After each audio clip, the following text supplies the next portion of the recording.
Wow, it's been a hot minute. Hello everyone, this is Venom Geek Media here, and today I am bringing you yet another Factions Compared. It's only been... Anyway, we're going to be picking up on the Factions Compared series. You know by the title, we're going to be taking a look at the frigates of the Dominion War. Is there a specific reason that I've held off on doing this? Well, kinda, yeah. Because 2 of the 5 frigates in this list I hadn't actually put into action in my Dominion War episodes, so I didn't really know what they were capable of, and I hadn't necessarily given them the closest analysis. But now that I actually have done all of that, I can now actually say with some confidence what these different ships do, what their capabilities are, and we can start ranking them. So, without any further ado, let's get right into it. So, hopefully this comes off as a little bit more refined, but essentially I am going to be using the exact same rating system. This is not an arbitrary rating system. I am not giving them these numbers at random. It is a score of 1 to 5, and it is a comparative score. That is to say that while a ship here may score, say, 4 on firepower, that doesn't mean that it will translate to a list on battleships and it has the same firepower as a battleship that is rated at 4 as well. Of course not. What it is to say is that among its peers, it is number 4. It is second from the top. That is all these ratings mean. So they are not arbitrary, but they do kind of generate for us an overall understanding of what the capabilities of these ships are. Before we get into this proper, I think the first thing we need to actually do is define a frigate. This is both a in-universe controversy and a real-life controversy, actually. In universe, in Star Trek, not everyone actually has a frigate. You'll see on this old comparison chart that I included the Camarag, but I don't think it is actually fair to say that the Camarag is a frigate. I think it is, in fact, a light cruiser, and so I don't think actually fits into the world of a frigate. We may do a ranking video on light cruisers at another time, possibly. Again, not everyone has light cruisers, or understands the same thing when they say light cruiser. And then, of course, there's real life, where frigates are now smaller than destroyers. This is basically the result of definition creep and the fact that frigates stopped existing for a good long while and didn't actually reappear until the Second World War, where destroyers had crept up in size and they needed a new name for a smaller ship than a destroyer, and then they brought back the frigate name. That's not to say that they didn't understand the definition of the frigate, but that is to say that destroyer, the name destroyer, has experienced considerable creep. Modern destroyers are basically cruisers, so we shouldn't really use the modern understanding of the differences between frigates and destroyers to colour our understanding in the world of Trek, especially since in the world of Trek we're actually essentially saying that it's like the late 19th century. Okay, let's define a frigate. A frigate is a smaller ship capable of independent operations in the context of wartime, is able to conduct reconnaissance, raiding, convoy protection, skirmish, and serve as a mini capital ship or flagship for attack ships and destroyers. That is essentially the definition of a frigate. They're basically mini capital ships, unlike things like light cruisers, which are quite specialized vessels and are often sort of stripped down heavy cruisers. Frigates are complete packages. They're sort of the biggest skirmish weight ship that you can get, if that makes any kind of sense. Essentially, when you look at a fleet, you might divide it into 2 halves. You have your sort of skirmish element and your battle element. And your battle element's going to have your battleships and cruisers and stuff like that. And your skirmish element is going to include attack ships, destroyers, and, to top it all off, frigates. So they're this sort of halfway house transition point between those smaller ships and the larger ships. So, with that definition in mind, who are our contenders? Well, let's bring them out. So first and most obviously is of course the Intrepid class. We're going to be expecting a lot from this since of course this is the most advanced frigate on the list. Next up is the fan favourite New Orleans class, and certainly is perhaps one of the most common of the Dominion War. Next after that is the Cardassian Kulinor class. This is actually the oldest frigate on the list, and frankly, at about 266 meters long, it's barely scraping in. It just barely misses being a destroyer. Then we get a late arrival in the form of the Sartan class. This is actually, technically speaking, the newest frigate on the list, as it was built during the war. And then finally we have the Breen ship. This has the least volume, but may well be a contender for the top spot. So without any further ado, let's get into the criteria. How are we going to judge them? There's all sorts of criteria on which you can judge ships. You can have fairly generic criteria like attack, defense, stuff like that. But I think when we're looking at frigates, we want to think very carefully about what exactly we want them to do. So, firepower. Firepower has really two main concerns. Number one, its ability to fight other frigates.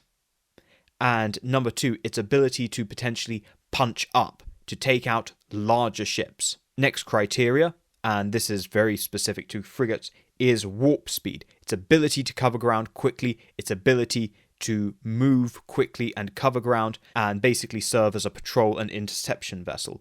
Coefficient with that is, of course, endurance. How long can it stay out on patrol? How long can it stay out there? Because that equates to presence. How present is this ship going to be? Or is it going to be going back to a starbase all the time to top up on fuel? After that, we have agility. This is the ability of this ship to fight at sublight speeds, since this is effectively going to dictate an awful lot of its ability to inflict damage and also avoid damage. Another criteria after that is, of course, sensors. You want these ships to do reconnaissance, and so a powerful sensor suite is very important. And then finally, essentially I've got a category that I'm calling X Factor or Special. Is there a little trick that the frigate has up its sleeve? So that could be anything, and we'll go into that when we get to them. So let's get right into it. So it will probably surprise no one that winning the firepower category is, of course, the New Orleans class. Not only does it have a respectable armament, but it also carries 3 torpedo pods. Now, I should note that these are in fact modular, and so it may not necessarily always be carrying these torpedo pods, but they do come as standard, and that definitely constitutes a capability when it comes to punching up. Following that, of course, we then have the Intrepid class. This mostly gets this score because of its ability to fire quantum torpedoes. Otherwise, it's actually, in terms of armament, pretty unremarkable, but that ability to fire quantum torpedoes really does put it up there, and just puts it ahead of the Sartan, which actually has a pretty impressive armament, given that it's actually using Dominion weapons instead of weaker Cardassian weapons. It's using the more powerful Jem'Hadar Polaron weapons. But unfortunately, that's not quite the same as having quantum torpedoes, especially when it comes to punching up. Then, of course, there is the Breen ship. Breen have never been famous for their firepower. And then finally, the Kulinor. It's using old Cardassian weapons from the Border War era. Not going to be that powerful at all. Next up is warp speed, and as you can imagine, the Intrepid easily takes that category.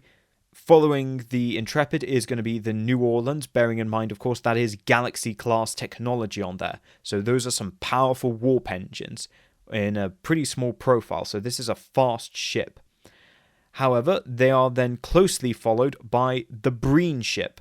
The Breen are fast, at least as far as we can tell. They have a lot of operational mobility, and that is pretty key to how the Breen operate, and the key to their success in the Dominion War. Then the Sartan and the Kulinor bring up the rear. The Cardassians have never really given much consideration to warp speed. They'd far rather get to the fight when they feel like it and in good order. coefficient with warp speed is endurance. How long can the ship stay out there on patrol? How present is it? Well, again, the Intrepid takes that quite easily. This is really evidenced by the USS Voyager. We know that Intrepids are capable of long-distance travel. Then followed by the New Orleans class. Again, this is a Federation ship with half a mind on exploration. And, again, it's got Galaxy-class DNA in there, so it's designed to do this kind of thing. Coming in with 3 points, this might be a bit of a surprise, actually. It's the Kulinor. This is one of the main advantages the Kulinor had, at least in the Border War, is that it did have a decent range on it. It was able to stay out long term, and this will be fairly important with some of the other characteristics that will come up later on. The Sartan less so, and the Breen ship even less than that. That's just really a product of their lesser volume. They just physically can't carry as much fuel as these other ships. Next up is agility. So how well can they fight when they get to the fight? How maneuverable are they? The winner here is, by a country mile, the Breen ship. This is a fast little ship. The Breen are famously slippery and difficult to hit. They are, of course, pirates and corsairs, after all, it stands to reason. Coming in after that is actually the Sartan. This is largely because the Sartan is built off the frame of a destroyer, the Rysalak. It's basically a beefed-up Rysalak. And the Rysalak was also a decently maneuverable destroyer. You take that up to a frigate scale and it actually stands in very good stead. Of course, the Sartan has paid in other categories for that capability. Then the Kulinor, largely just because of how light a frame the Kulinor is. It's actually quite minimalistic in its design, and also the Cardassians made sure when designing the Kulinor that it had decent maneuverability on par with the Miranda class, which in fact is of course a destroyer, so once again similar kind of design philosophy there. Whereas our two Starfleet contenders, the New Orleans and the Intrepid, are both very, very large, very, very bulky and voluminous, and so comparatively do lack that maneuverability that we see on the Dominion side. Now, the next category is sensors. This is going to get quite interesting. Coming in with 5 on sensors, again, no surprise to anyone, is the Intrepid. It was built as a science ship, or partially as a science ship, and it has some pretty large and powerful sensor arrays to its name. The surprising thing here is actually that the next best is the Kulinor. That's because the Cardassians wanted something that was basically gonna see the enemy coming. They knew during the Border War that they were generally fighting a bigger, more powerful enemy, and so having better reconnaissance would better enable them to even things up before committing to a fight which they couldn't actually win. After that is, of course, the New Orleans. That just comes with the fact that it is a Federation ship.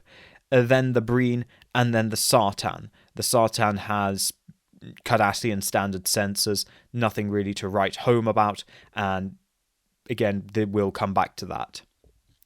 Finally, we get to X Factor. Is there a little special sauce that this ship has to really put it up above other frigates, or indeed just surprises up its sleeve for anyone who tries their luck?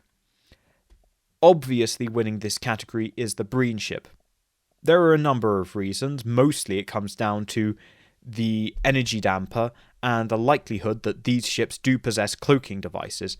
They're not anything special, but they're cloaking devices, and you combine that with the energy damper and other kinds of weapons that could be mounted on that hard point, and you've got quite a dangerous little frigate that is, again, really capable of then punching up and giving someone a nasty surprise.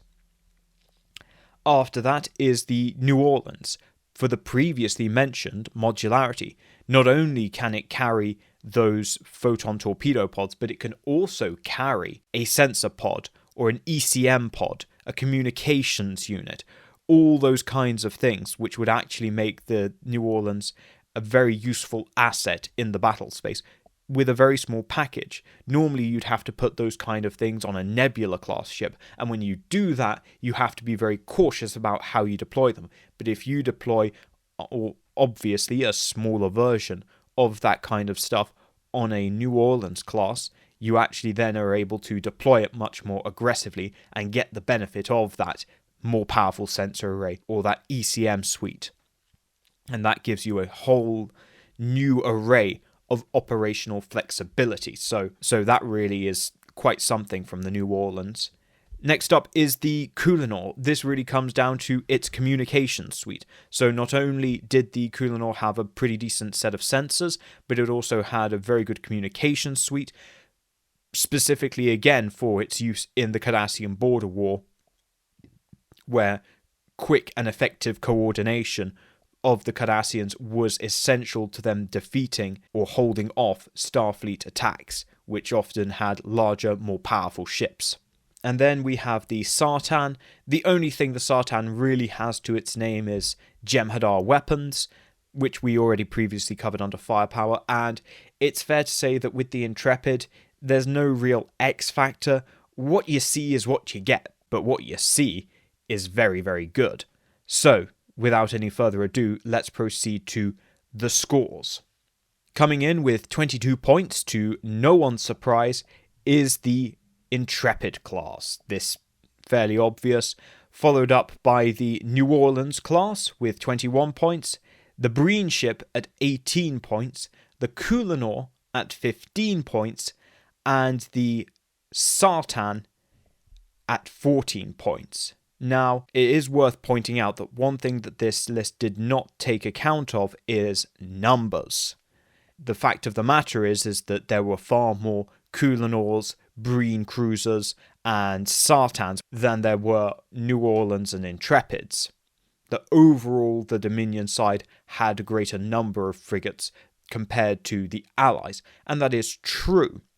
However, when it comes to using frigates, the whole point is that they're able to operate on their own.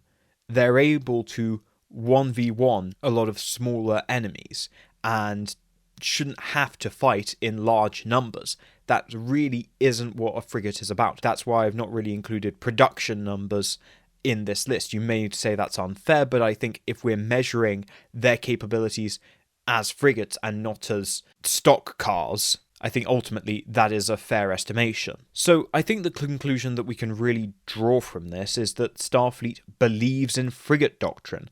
Arguably, they actually learned their frigate doctrine off the Klingons, who in the early half of the 23rd century had some very, very good, frighteningly good frigates out there.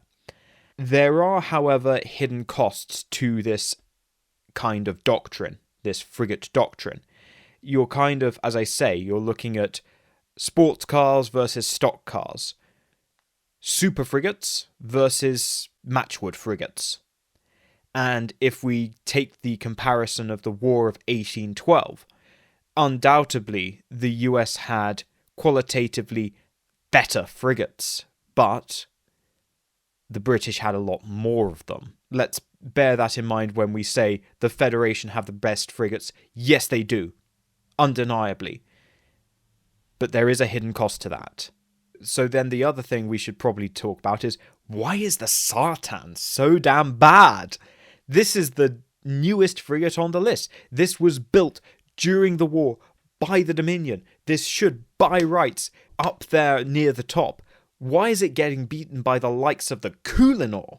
This could be a separate ship chat, and I may well do that. But basically it boils down to specialization. All these other frigates, they've got a thing that they have.